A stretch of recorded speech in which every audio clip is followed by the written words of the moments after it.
Welcome to Carolina Week Sports. I'm Sarah Moore.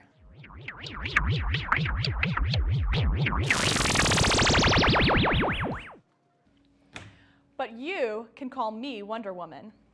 A relaxing afternoon at the Bosch, watching a little college baseball, Marissa May says those fun days will be put off for at least a year as the team heads to a temporary home before the new and improved Bosch opens.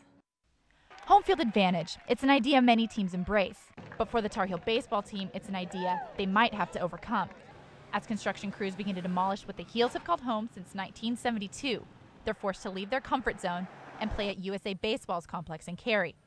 For senior Chad Flack, spending his senior year in an unfamiliar stadium is bittersweet. Well, it's going to be different. I love playing in the Bosch in front of all the Carolina folks, and it's going to be different. But it's one of those things they got to go to, and they're taking the baseball program to a different level by building the new Bosch, and I'm proud to be a part of the teams that helped did that.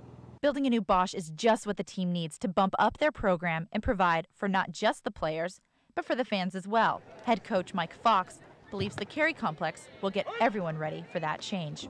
It's about the same size as Bosch Hammer. The concourse is bigger. I think the sight lines for the fans are going to be a lot better. Concessions and bathrooms, which is what we're trying to do to Bosch Hammer. We're trying to get it up to these standards. But the new Bosch is over a year away from being done, and the focus needs to be on this season. Fox and Flack agree the field's dimensions are one aspect that might change the game for the Heels. So it's going to be, I think it's going to be a pitching and defense ballpark for sure. It's going to change the nature of games. It's definitely not a hitter's park. You're going to have to use your speed, and you're going to have to pitch well in this park. And I think we got the team to do it.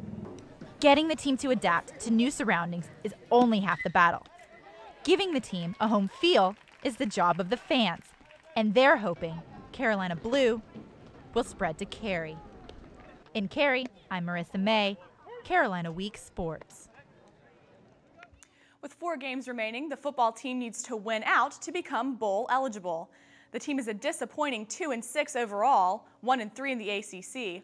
All remaining games are against conference schools. To turn things around, Coach Davis says the team has to win the battle for field position. We continually keep putting our defense on the field, if not scoring points, at least setting up the opportunity to score points, and that's something that's got to stop these next 4 ball games. It just puts way too much pressure on your defense. The men's basketball season will kick off this weekend with an exhibition game against Shaw. Most of the lineup is back, but this year they're stronger, faster, and smarter. Ty Lawson will need to drive and shoot, not drive and dish. Wayne Ellington can't live inside the paint. He needs to make some threes. Stevenson and Thompson will need to step up their game on the court because Brandon Wright is making his blocks for the NBA this year. But the one thing we all know will ensure success for the Heels is Danny Green dancing before every game. The women's volleyball team gave its fans a treat last night versus rival NC State. The Tar Heels dominated the match against the Wolfpack, sweeping them 3-0. The Pack provided a little scare in an exciting second game, which brought Snow White to the edge of her seat. The Heels rallied to win the game with kills like this one, and a convincing Game 3 win extended the ladies' winning streak against NC State to 18. Coach Joe Segula says it's always nice to win this rivalry match.